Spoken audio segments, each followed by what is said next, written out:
Hey guys, in today's video we'll be taking a look at one of Canada's most daring criminals, Richard Blass, who went head to head with Canada's notorious Italian mafia in the late 60s, and whose criminal lifestyle resulted in one of the most chilling massacres in Montreal's history. Born in Rosemont, Montreal, Richard Blass came from a modest family. He was a gifted student, but according to his biography, he had major anger issues. Growing up, Richard wasn't the tallest but still had an imposing figure.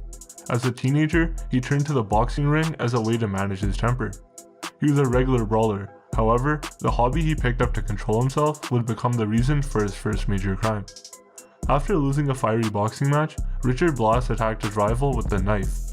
He pleaded guilty to assault and spent one night in jail. Criminal lifestyle soon became a habit for Blass, and he became a regular fixture at the juvenile courts with charges ranging from theft and possession of weapons to assault. As he grew older, Richard Blass became more and more aggressive and even ended up joining Montreal's Irish gang, which would later become the notorious West End Gang. The gang had been a major player on Montreal's west side since the early 1900s. However, their true rise came during the late 1960s, when notorious gangsters Frank Dooney Ryan, Alan Ross, and Gerald Maddox became part of the top brass.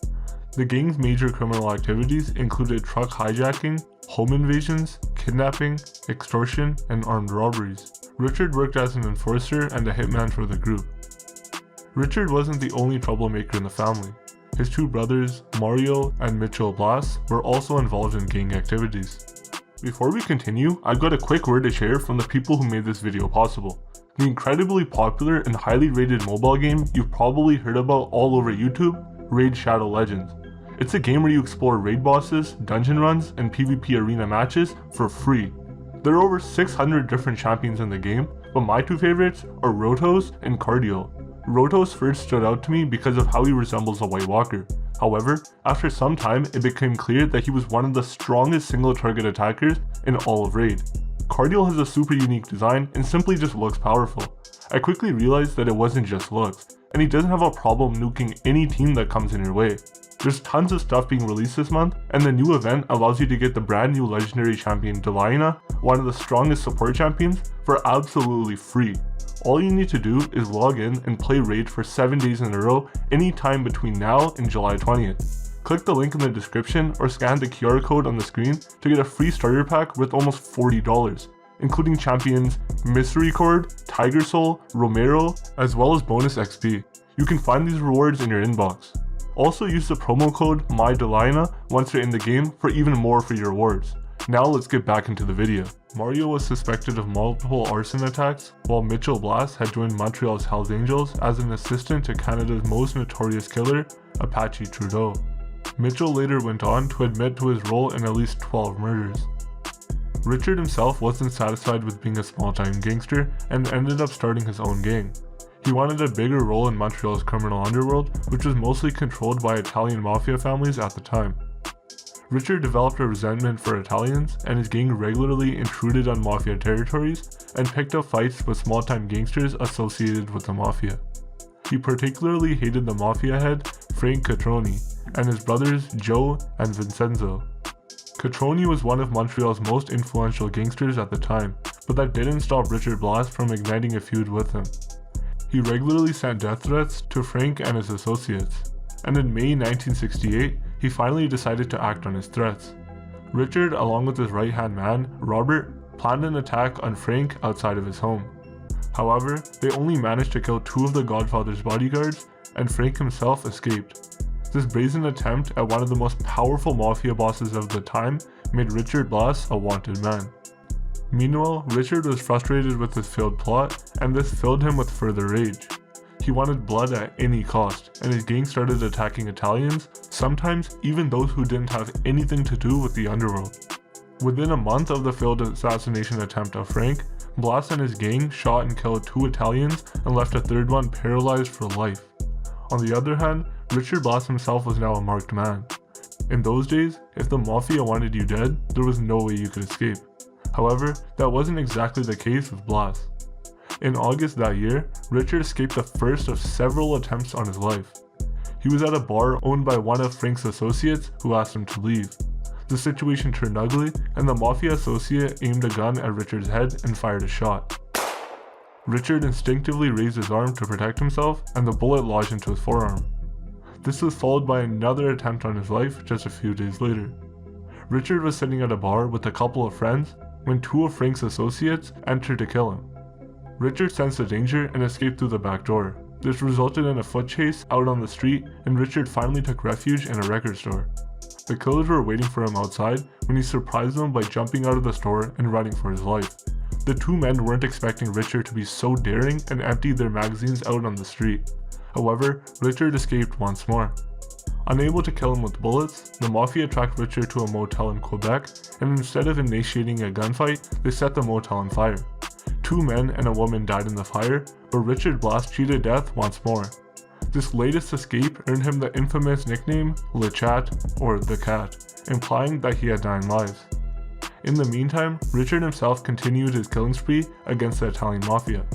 This time, he allegedly killed a young couple associated with the Italian clan. The couple was found tied up and strangled in the trunk of their Cadillac.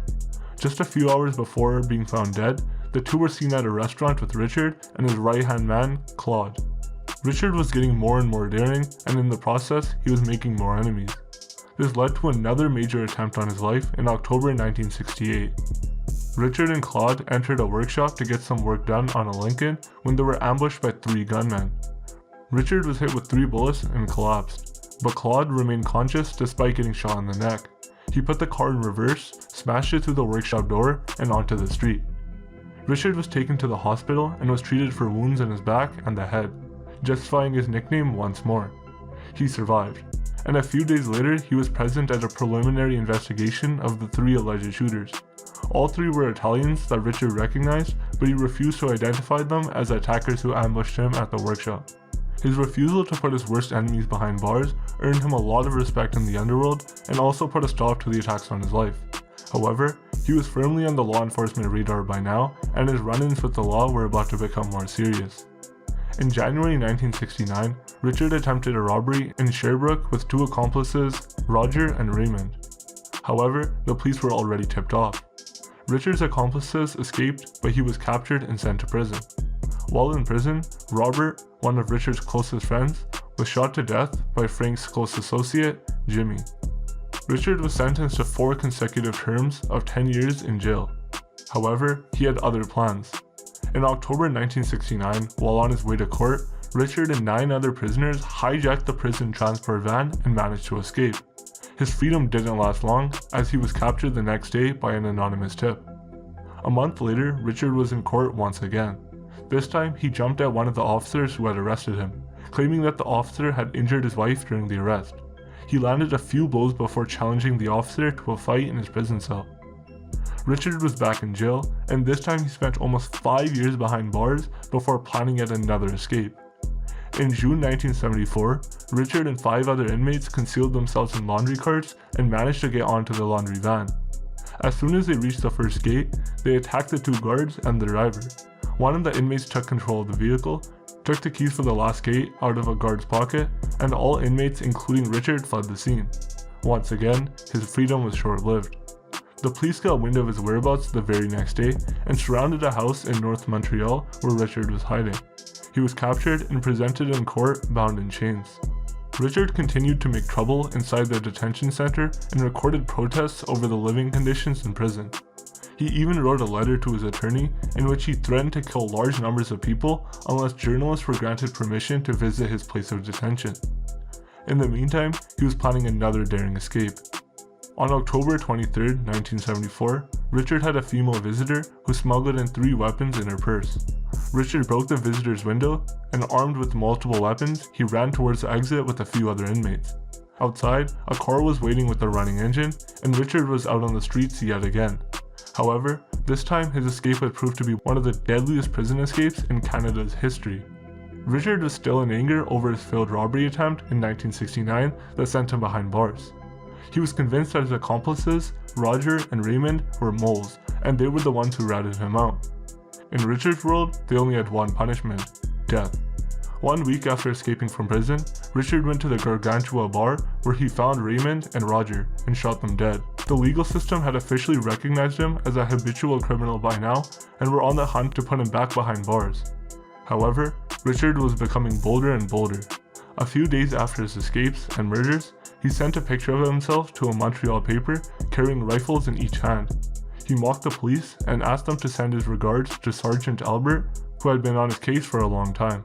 Richard's hot-headedness was bound to result in a disaster, and that's exactly what happened a few weeks later. He was paranoid that he had left witnesses at the Gargantua bar where he killed his robbery accomplices in front of several people. He wanted to eliminate all witnesses, so on January 21st, 1975, he allegedly committed one of the most cold-blooded crimes in Canada's history. Richard returned to the bar along with gang partner Fernand. First, he shot and killed the bar's manager, who also happened to be a former police officer. After that, he locked up all 12 remaining people in a storage room. Richard and Fernand then proceeded to light the bar on fire. All 13 people inside were burned to death, sending shockwaves around Montreal. Fernand's phone taps revealed that he had been laughing about his crime to his sister just a day after it happened. The nature of the crime also pushed the law enforcement to go on a huge manhunt. Just after 3 days of the arson attack at the bar, cops were all over Richard. He had taken refuge in a chalet in Quebec. On January 24th, police raided the chalet where Richard was playing cards with his girlfriend and another couple. 3 policemen broke down the door and opened machine gun fire at Richard. He was found dead with 27 bullets in his body. The policemen signed written statements that Richard went for his gun, and that's when they started firing. However, that wasn't the end of it. Almost 37 years later, Albert, Richard's oldest enemy and head of the police raid that resulted in his death, revealed that Richard was unarmed at the time of the raid. The police officers still fired at him because of his reputation and the nature of his crimes.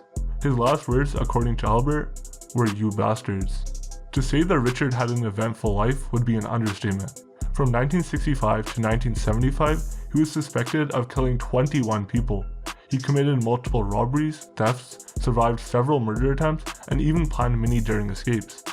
However, his daring life predictably ended in a hail of bullets, though he remains one of the most fascinating criminals in Canadian history.